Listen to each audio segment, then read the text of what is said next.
Hey guys, welcome back. Tisha here, back with another reading of Jon Krakauer's Under the Banner of Heaven, a story of violent faith. Go ahead and do me a favor and hit the like button. I'm hoping to read 3 of these this week. No promises. It's been a hectic weekend for me, which is when I normally do my recordings. And if you've seen the community tab, you'll see that my baby had prom. So there was a lot of things that were going on this weekend that took precedence over me opening up the book. But y'all know I can't leave y'all hanging, and I want to know what's happening next myself. So here we are with chapter 16, Removal. I'm going to try real hard to read 3 times this week. I'll make sure if I don't that I leave a note on the community tab so you all know that it will, resume next week. But the next couple weeks are going to be a lot going on because I got, family coming into town and things of that nature for my baby's graduation. I'm just so excited. Okay, so let's begin. Mere anarchy is loved upon the world. The blood-dimmed tide is loosed and everywhere. The ceremony of innocence is drowned. The best lack all conviction, while the worst are full of passionate intensity.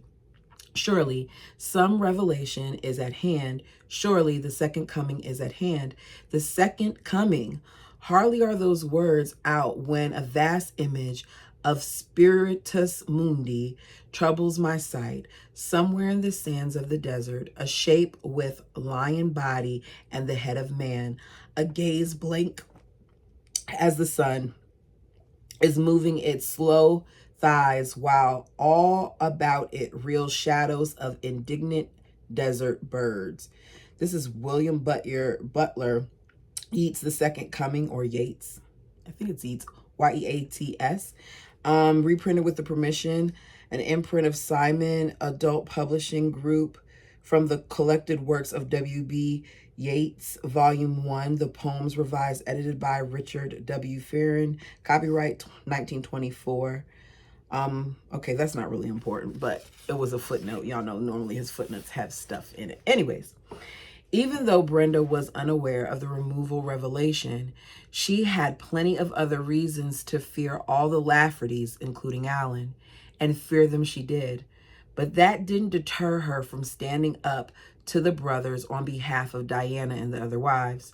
When Brenda disobeyed Alan, or her assertiveness embarrassed him in front of his brothers, he was apt to berate her with uncontrollable fury. Other times he vented his anger by beating her. One night, toward the end of the winter in 1984, Betty Wright McIntyre was awakened after midnight by a frantic phone call from Brenda. She told me to meet her at McDonald's, halfway between the Salt Lake and American Fork, where she and Alan lived. Betty remembers. I asked what was wrong, and she goes, I just need to talk to you. So I got out of bed and drove down there. When I got to the McDonald's, she told me, I'm leaving him. I said, what? I had no idea things were that bad, she said. Well, I've been secretly saving some money, and I'm going to go live with Grandpa and Grandma in Montana. I'll get a job there and take care of the baby on my own. But immediately after this meeting with her sister, Brenda changed her mind and stayed with Alan, which raises the question, why? Especially after she had been so resolute in urging Diana Lafferty to leave Ron. How come Brenda didn't split? That's a good question. Because after all those things, after you saw what happened with, your sister-in-law, why didn't you, look out for yourself? Maybe we'll find out the answer, but that's a lot. He was the father of her baby girl. She wanted it to work. She wasn't one to quit. She really thought she could save him from his brothers. She was a very determined woman. Betty makes a painful confession, however. When Brenda confided to her at McDonald's, under the cruel fluorescent glare, that she was leaving Alan, Betty reflexively admonished, but you can't. Wow. You're married now. If things are bad, you just need to work them out. Stop telling people that. Stop telling people to work things out. Now, here's the thing. I'm not saying that there aren't instances where the people can do work and really work things out. I'm saying stop making that be the initial thing that comes out of your mouth, is trying to tell somebody that they should stay put when you truly will never know the ins and outs of what goes on in that dynamic. At the time, Betty says she didn't have a clue that he was beating her. See? And I didn't know any of the stuff about the School of Prophets. We only learned about it after her death when we read her journals. This is why I say stop telling people to stay, because there's a lot that you don't know. If someone is trying to leave, they have legitimate reasons for leaving, and they're not always going to tell you it's A, B, C, and D. Sometimes they're only going to tell you A, but you should know your people enough to know that if they're trying to leave, that there may be something, more concerning going on.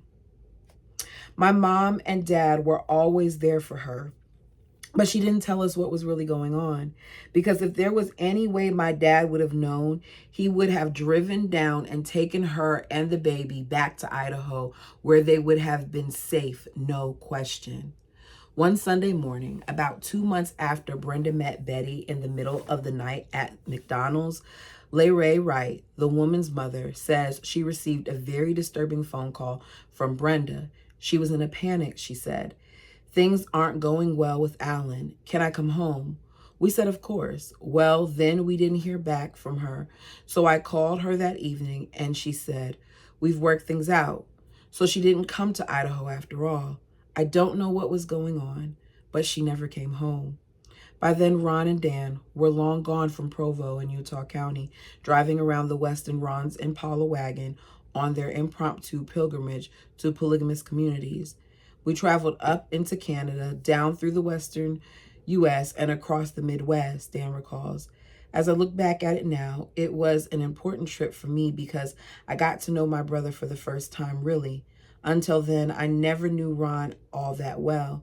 He's 6 years older than me. We were never that close as kids. We all looked up to him, and I wanted to be close to him, but we just didn't have the opportunity. Day after day, taking turns at the wheel, Ron and Diane rode across the continent in the old Chevrolet. At times, they would drive for hours without speaking, simply gazing up at the massive thunderheads that boiled 40,000 feet into the afternoon sky, transforming the plains into a vast shifting checkerboard of shadow and dazzling sunlight. More often, the brothers talked, and when they did, it was with passionate intensity. Usually the topic of conversation was the removal revelation. In the Revelation second sentence, God had told Ron, "It is my will and commandment that ye remove the following individuals in order that my work might go forward. Brenda and Erica Lafferty, Chloe Lowe, and Richard Stowe need to be killed," God said, "because they have truly become obstacles in my path, and I will not allow my work to be stopped." Understanding my work to mean building the city of refuge, Ron began to tell Dan of a great slaughter that was to take place before the construction could commence. Sitting in a small cinder block room deep in the bowels of the maximum security unit at point of the mountain, Dan tilts his head back and gazes blankly at the ceiling, letting details from what that eventful summer bubble back up into his conscience. The road trip stretched into weeks, then months. And as the length of the trip increased, Dan remembers, I noticed my brother getting more and more agitated. It seemed like he was becoming more bloodthirsty, really. He started saying things like, "It's going to happen soon." And eventually he began to focus on a particular date that the removals should be carried out. After a while, he said, "I think the 24th of July is when it's going to happen." Excuse me. As I observed Ron going through these changes, and the things he was saying were really, really freaking me out, all I could do was pray. I asked God, "Look, you know I will do whatever you want me to do. Should I stay with my brother and carry this thing out? Or should I separate from him and have nothing more to do with this?" But the answer I got was, it's okay to stay with Ron. Is that really the answer you got? Okay. A few times during their trip, Ron and Dan decided to separate for a week or two. At one point, Ron hopped a freight train east, while Dan took the Impala and kept to a different itinerary. Dan arrived at their rendezvous site in Wichita, Kansas in mid-June, several days before Ron. While he waited for his brother to show up, he got a job as a day laborer through the local employment office, tearing down an old bank. During his brief tenure on this project, Dan met a 24-year-old named Ricky Knapp, who was wielding a shovel on the same demolition crew. According to Dan, he and Nat became good friends. He had just gotten out of jail, and we had some good conversations. And I really liked him. After his release, Nat had found himself without a roof over his head. So Dan invited Nap to stay with him in the back of the Impala, and Nap accepted. So things are so desperate at that point for Nap that he is willing to stay in a vehicle because he's homeless. When Ron arrived in Wichita soon thereafter, Nap decided to join the brothers for the remainder of their road trip. Nap had an associate who was a small-time marijuana farmer. One afternoon, before they left Wichita, Nap took Dan to a field outside of town where this farmer had thrown away the shake from his most recent harvest. The leaves and stems discarded after the buds had been trimmed and packaged for sale. Nap and Dan filled a grocery bag with this poor grade weed and stashed it in the Impala. It was foul stuff, Dan recalls, but you could get a low-level buzz after smoking 4 or 5 big joints. This wasn't the first time Dad had smoked marijuana. He had actually been introduced to it 15 years earlier. Ironically, it was the Word of Wisdom, Section 89, of the Doctrine and Covenants, famously prohibiting Mormons from using tobacco and strong drink, that had first aroused Dan's curiosity about pot. Specifically, his interest was piqued by verse 10 of the Revelation, which reads, "Verily I say unto you, all wholesome herbs God hath ordained for the constitution, nature, and use of man." Dan had occasion to satisfy his curiosity in 1969 when he returned from his mission and took a construction job. Excuse me, I'm going to make some of y'all yawn. I'm sorry. He took a construction job in Colorado Springs, Colorado. Among the folks he worked with, he says, were a lot of people who smoked pot. And although I wouldn't try it myself, I was observant and analytical of them and their practices. And I asked a lot of questions, which soon gave me the impression that there was some big lie perpetuated about this stuff.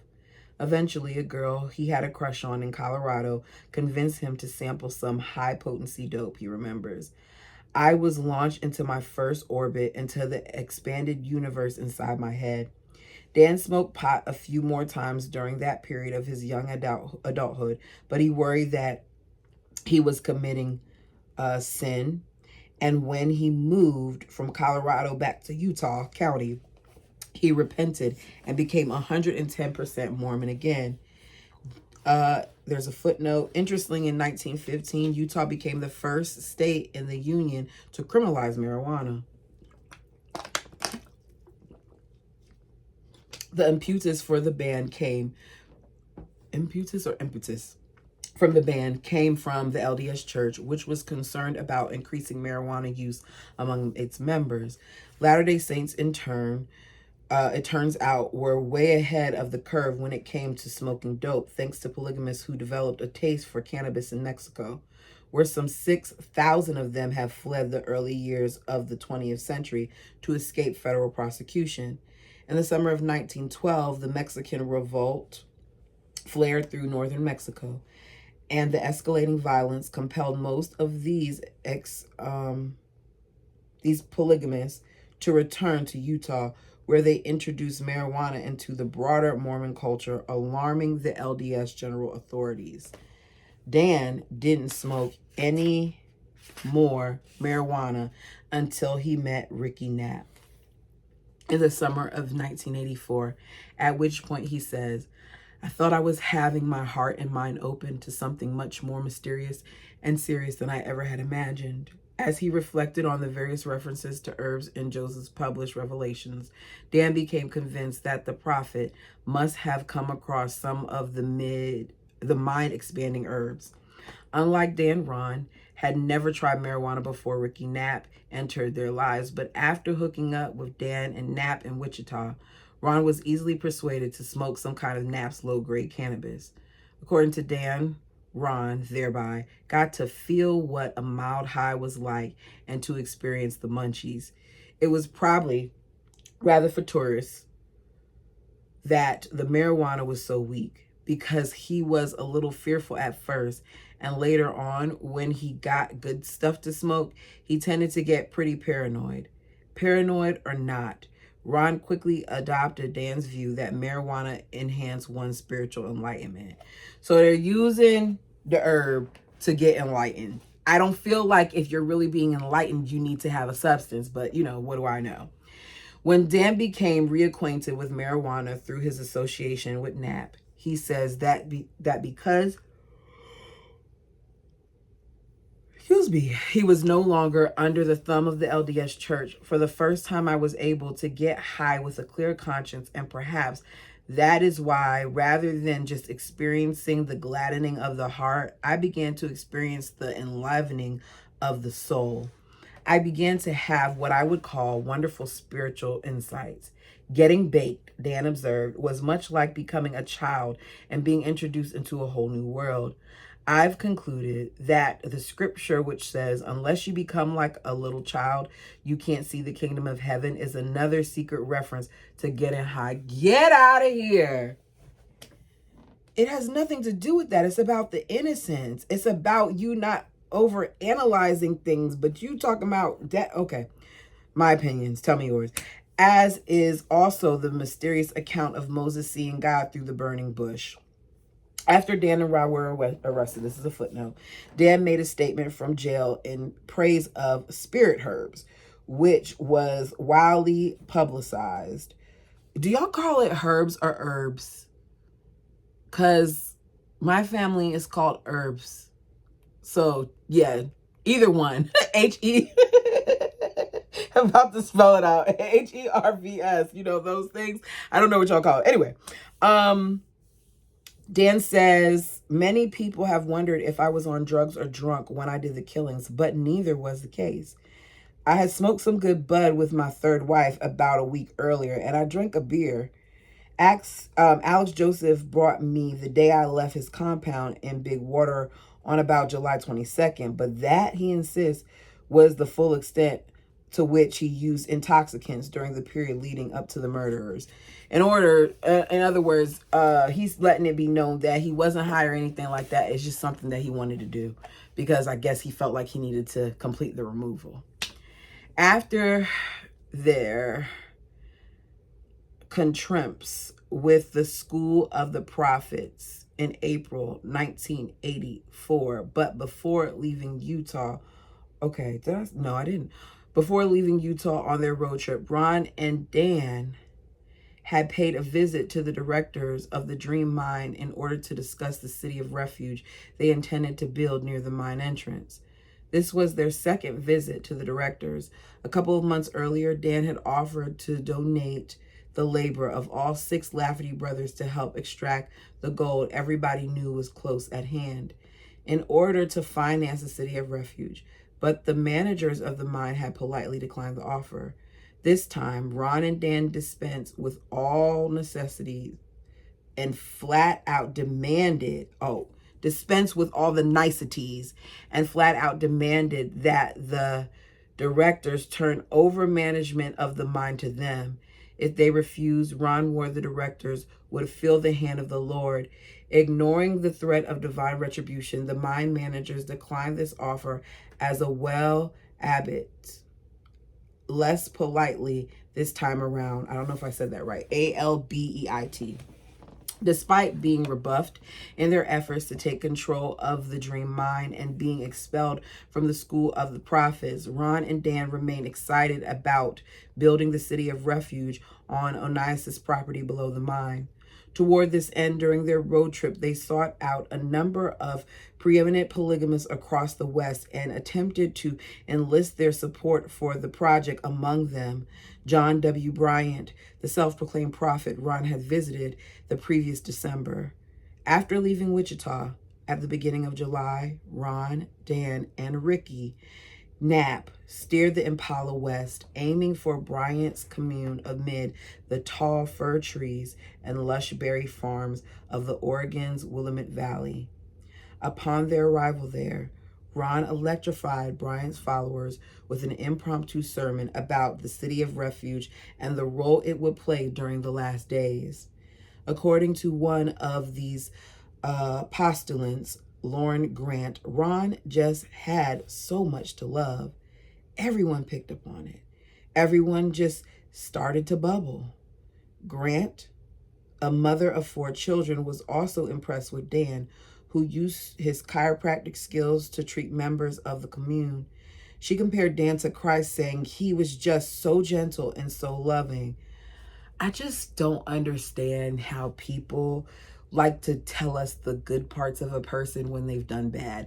Not to say you can't have good and bad. It's just you telling me that he's nice and he was so kind and all those other things, and you trying to say he was a lot like Jesus, has me side-eyeing you, because he's, a killer. Let's call a thing a thing.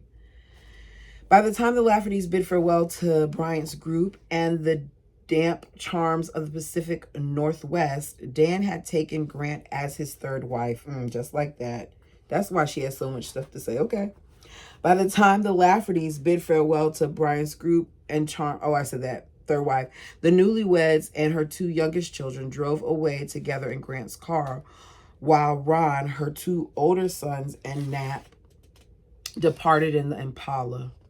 They agreed to meet in 2 weeks at the Confederate States of the exiled nation of Israel, the Utah compound of Alex Joseph, one of America's best-known polygamists.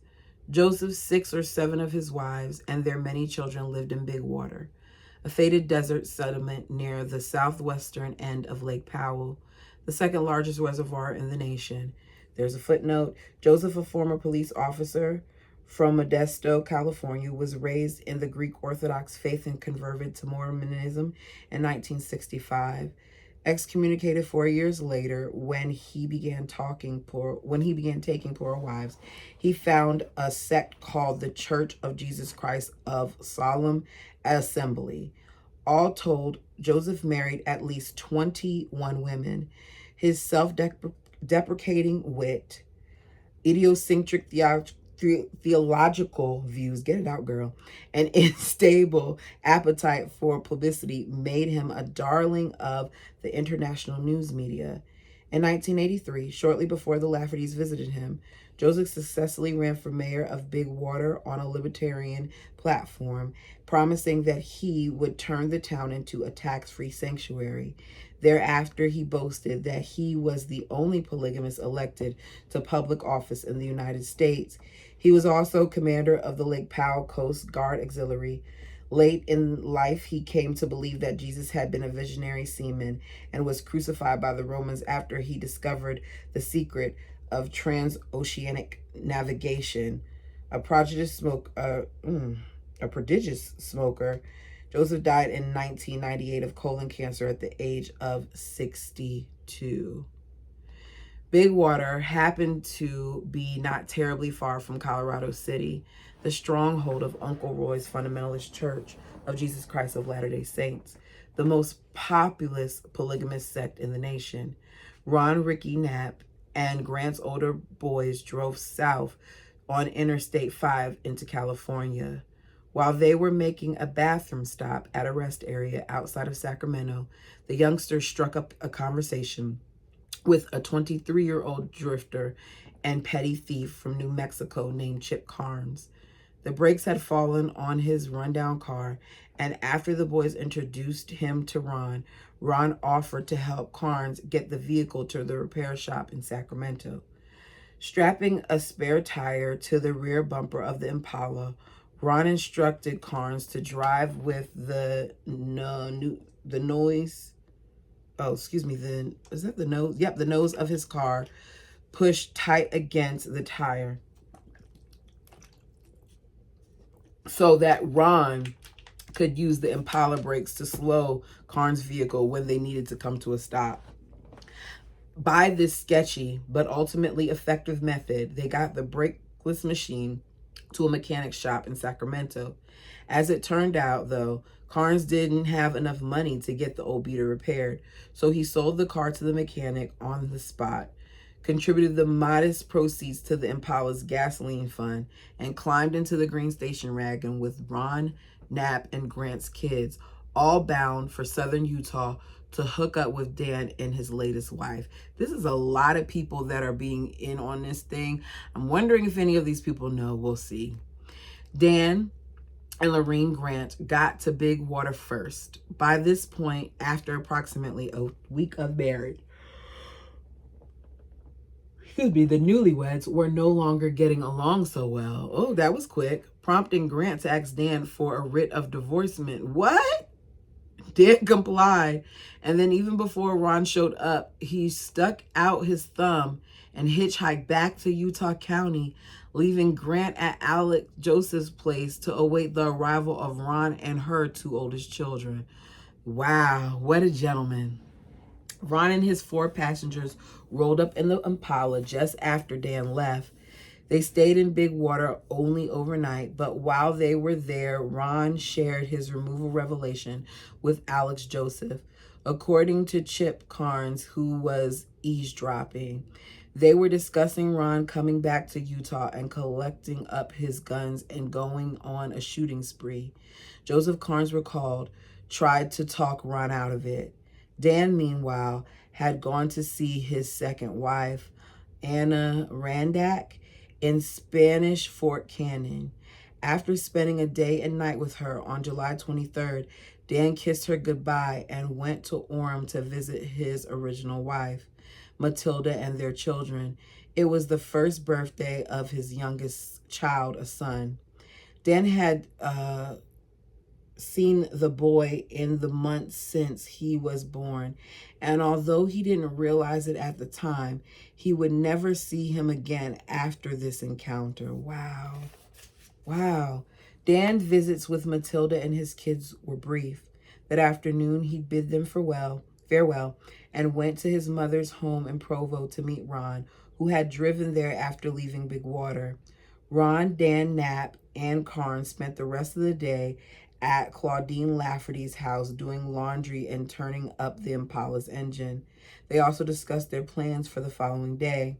The next day, July 24th, was Pioneer Day, commemorating the Mormons' arrival in Salt Lake Valley on June 24th, 1847, after their exodus from Nauvoo. Pioneer Day is perhaps the Saints' most important holiday, marked throughout Utah by parades, public speeches, and fireworks that make the festivities of the 4th of July pale by comparison. Earlier, Dan, Knapp, and Carnes had talked about driving up the freeway to Salt Lake City to watch the parade and participate in the celebrations. But at some point on Monday, July 23rd, according to Dan, God spoke to Ron and told him, we need to go somewhere else instead. Y'all ain't gonna keep saying that. Yeah, okay. He told Ron that the next day was the day. On Monday evening, the 4 men sat at Claudine Lafferty's dining room table while Ron and Dan conferred about the removal revelation. As the brothers talked, Claudine sat on a sofa nearby, knitting. Although she listened intently to their conversation, she said nothing. According to Carnes' testimony in court, this goes back to me saying, I wonder how many people knew that this was something that they wanted to do. And we keep getting more and more people added to the list. Last chapter, we heard about all the people who were a part of the school who knew and didn't say anything about it. And now we're hearing that the mom knew and didn't say anything about it. Let's keep going. Ron was discussing things from the Bible. He was talking about a revelation that he had received. In that revelation, he claimed that he was told that he had to eliminate some people. I heard the name Brenda mentioned once, and I heard something about a baby mentioned once. And here you are, this man, Carnes, saying, or Carnes, however you say it, saying that you heard this and you don't say anything about it until after it's committed, and now here you are giving testimony to the court. It's just like, you don't get off either. All y'all people in my minds are accomplices, because had this been, I wonder how it would have been if this was their loved one and someone they cared about, how they would have handled it. Because whether I know you or not, I'm a snitch. If I hear you, and you can call me that if you want to, if I hear you talking about unaliving someone, oh, I'm singing. I'm telling. I am. Do whatever you want to do in terms of other things. Not my business. But if you sit around Tisha and you talk about something like that, understand. You don't got to wonder who went to the authorities. It was me. It was me. As they hashed out the finer points of the revelation, Dan wondered whether it was really necessary to cut the throats of the 4 individuals slated for removal, as Ron had been instructed in one of his revelations. He asked Ron how come he couldn't just go in and shoot them. Carnes, Ron replied that it was the Lord's command that their throats be slashed. Betty Wright McIntyre heard all of this for the first time when 12 years later she listened as he testified from the witness stand of the 4th District Court in Provo.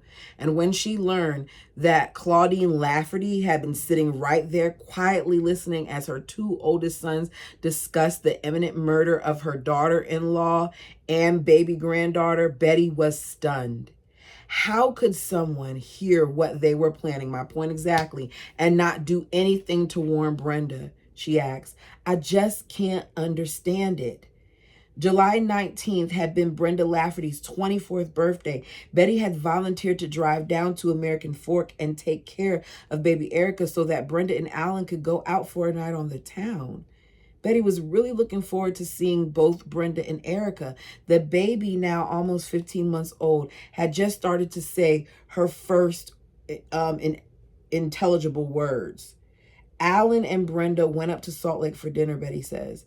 I was so excited for her to come home because I was about to get married and I wanted to show her pictures of the wedding dress I had picked out and to talk about wedding stuff. But when they got home from dinner, it was obvious she and Alan had a fight. I could tell she had been crying. I was really disappointed, but I knew that I should leave. I had given her a music box for her birthday. I remember she wound it up and put it on the TV stand, and we listened to it for a minute.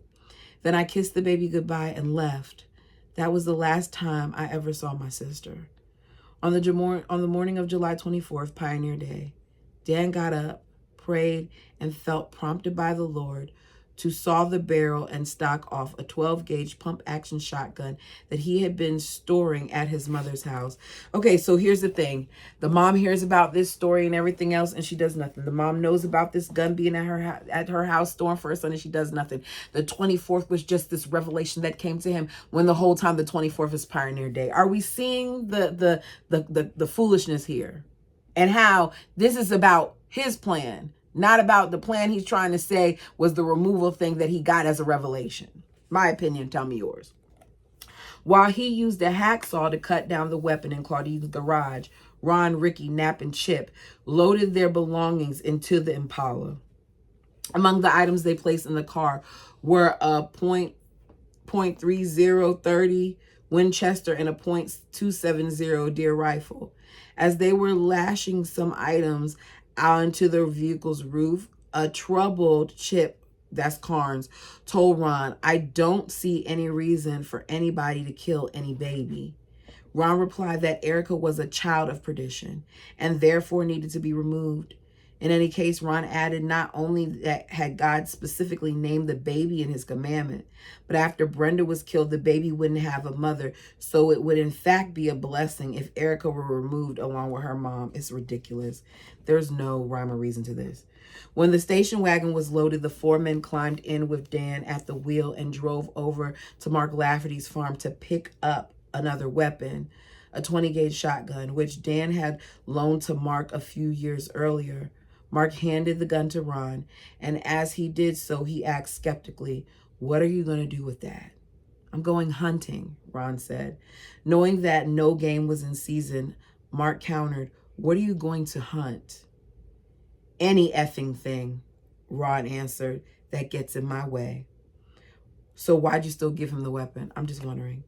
Ron, Dad, Nap, and Chip then drove off in the Impala to shoot the guns at a nearby gravel quarry. Ron wanted to sight them in, which involved shooting at cans and then adjusting each weapon's sights to ensure its accuracy at a given distance. When they got to the quarry and started firing, however, they discovered that they bought the wrong ammunition for the deer rifle. It had a .270 caliber bore, but the only shells that they had were .243 caliber, too small to be fired in that particular weapon. They decided to go back to Mark's house and see if he knew where Ron's .243 caliber rifle was. When they got to Mark's, Chips recalls, Ron hollered out the window and asked if he had the .243. Mark replied and said, "No, I think it's at Alan's house." Around 1:30 in the afternoon, Dan eased in the Impala into Alan's driveway in front of the brick duplex he and Brenda rented on a quiet street in American Fork. 20 minutes up the freeway from Provo, Ron stepped out of the car and went to the door alone. The foot-long section of the gun barrel that Dan had sawed off of the shotgun earlier in the day, which Ron now intended to use as a club, was hidden up his right sleeve.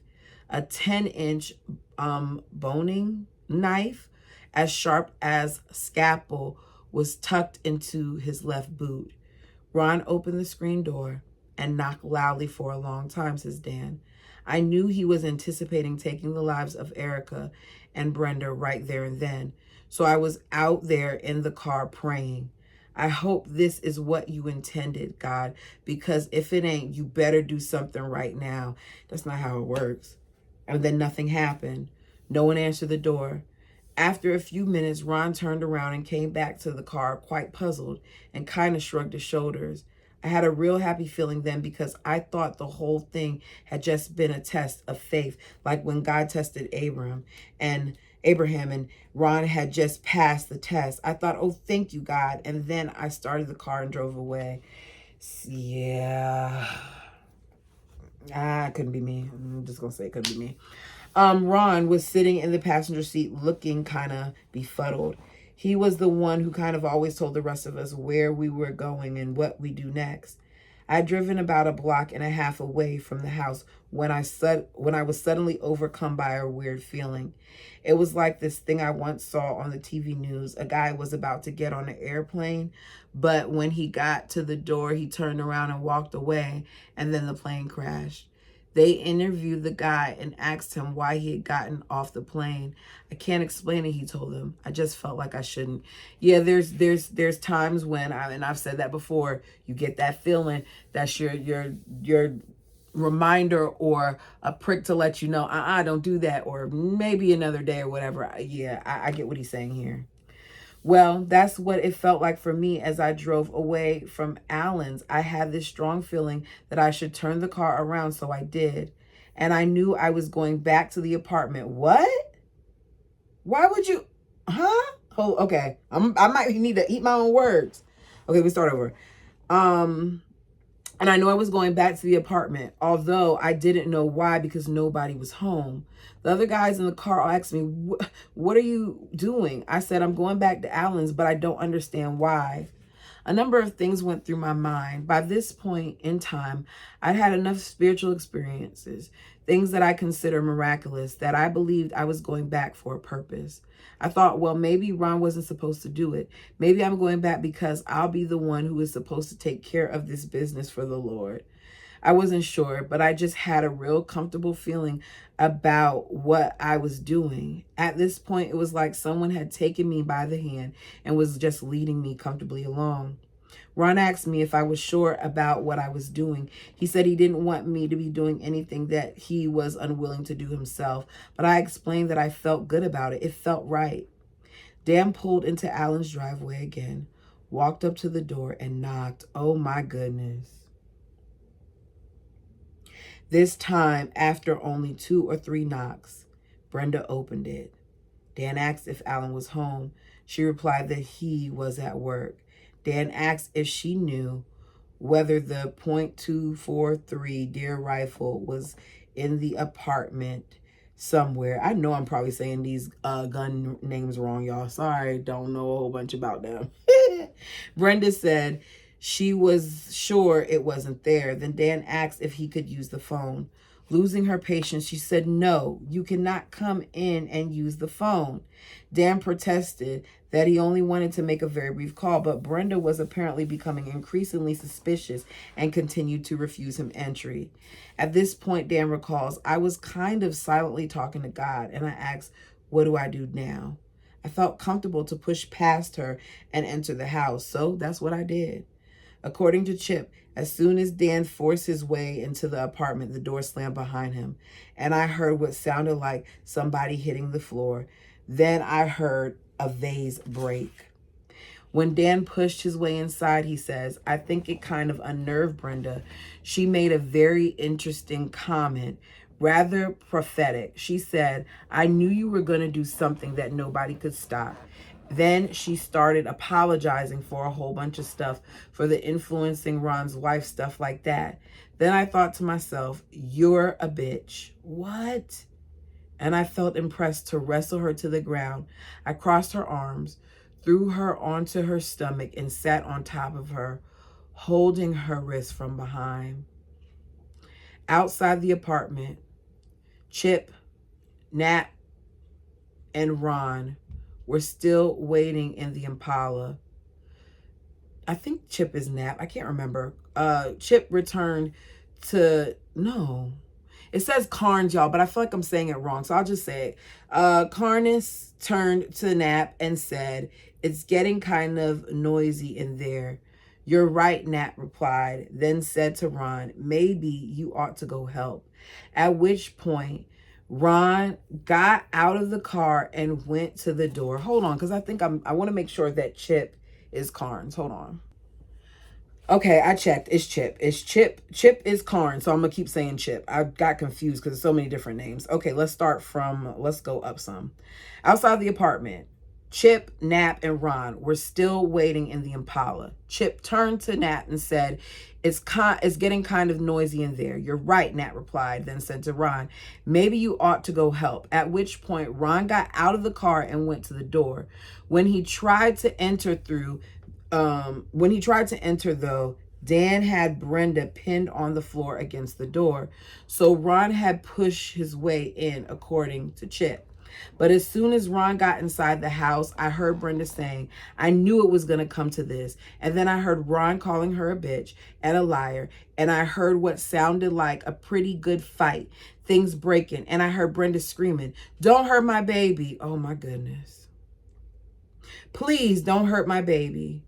And Ron was still going on calling her a bitch and a liar. And she was saying she wouldn't lie anymore. And he just kept on beating her. You could hear a beating going on.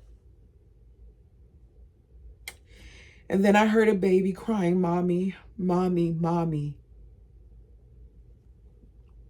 And then after that, everything just got kind of quiet. When Ron forced his way inside, says Dan, he shut the door behind him and he asked, "What are you doing?" I said, "Well, I feel like I'm fulfilling the revelation now."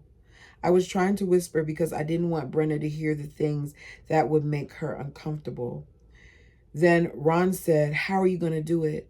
So I asked him to give me a minute to pray about it. These people are sick. You beat her.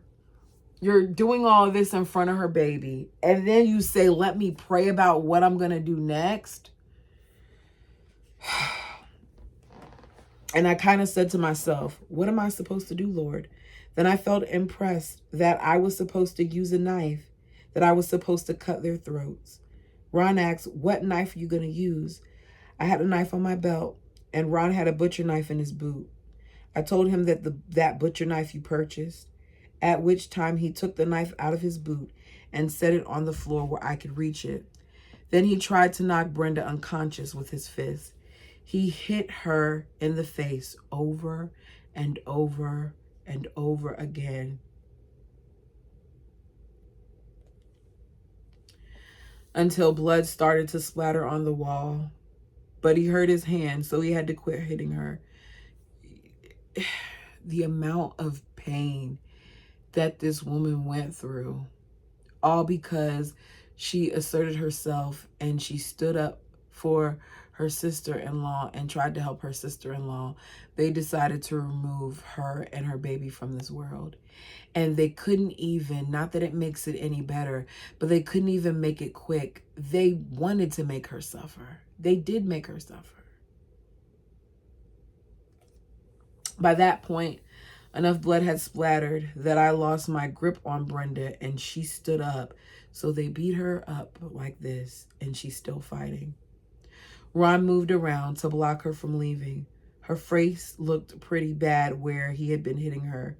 She was pretty freaked out. She said to me, "Hold me, please. Just hold me." I could tell she was just doing it in an attempt to get sympathy. Ron told her, "Yeah. Well, I wish someone had hold me, you effing bitch. But because of you, I don't have a wife anymore." That shut her up for a minute. So then she said, "I'll do anything you want." And Ron said, "Okay, sit in the corner." She leaned against the wall and started to slide down into the corner when Ron turned to me and said, "Let's get out of here." I could tell he was very frightened. I told him, "You leave if you need to. I'll take care of what I feel I'm being led to do, and then I'll be ready to go." At that point, Brenda must have realized that what I was talking about, because she bolted past Ron and tried to leave. He didn't do anything to try and stop her. I had to jump around him and grab her from behind. She made it as far as the kitchen by that point and was trying to reach the sliding glass doors out back. I wish she reached them doors. She got in hold of the drapes, at which point I grabbed her by the hair and pulled her back, popping a number of the clips off the top drape. When I finally got my hands on her, she fainted, and I just laid her down on the linoleum floor. Unlike my older brother, Dan says, I didn't really have a bad feelings towards Brenda or Erica. I just was doing God's will. Seeing Brenda lying there in the middle of the kitchen floor, I prayed about what to do next. I told Ron, "Get me something to tie around her neck so she won't regain consciousness," because I was feeling now like I was supposed to take the child's life first. Ron went and cut the cord off the vacuum cleaner and brought it to me. And then another fascinating thing took place. As he attempted to put the cord around her neck, some unseen force pushed him away from her. He turned and looked at me and said, "Did you see that?" I said, "Yes, I did. Apparently, this is not for you to do. Give me the cord." I wrapped it around her neck twice and tied it very tightly in a double overhand knot. After Brenda had made her final desperate attempt to flee and then passed out on the kitchen floor, Ricky, Nap, and Chip, still outside in the car, heard nothing more from inside the duplex. The silent, scared Chip, who told Nap to get in the driver's seat and then commanded, "Let's get out of here." Nap started the car and backed out of the driveway, but then lost his nerve. "I can't leave them," he told Chip. He parked the Impala on the street in front of the apartment and waited while Chip slouched out of sight in the back seat. After tying the vacuum cord around Brenda's neck, Dan says, I went into the front room and picked up the knife. Then I walked down the hall, being led by the Spirit, because I didn't know the layout of the house or which room was the baby's. The first door I opened was where the baby was. She was standing there in the corner of her crib. I walked in. I closed the door behind me for privacy. I think the baby thought I was her father because I had a beard, and Alan had a beard at the time, and we have identical voices. I spoke to her for a minute. I told her, I'm not sure what this is all about, but apparently it's God's will that you leave this world. Perhaps we can talk about it later. And then I set my hand on her head, but put the knife under her chin like this, and I just, pausing in his monologue, Lafferty uses his hands to matter-of-factly demonstrate how he pulled the razor-sharp butcher's knife so forcibly across baby Erica's neck that he very nearly decapitated her. Jesus. Afterward, all that held the baby's head to her tiny body were a few thin shreds of skin and tendon. This is going to be the biggest trigger warning ever, because the image of that, my goodness. I closed my eyes, he continues, so I didn't see what I was doing. I didn't hear anything. Lafferty shares the details of Erica's murder in a naturally serene voice, as if he were recounting a trip to a hardware store. Goodness gracious. Then I walked down the hall into the bathroom and washed the blood off the knife. I didn't feel a thing. At the time, I didn't even know if I had really killed Erica.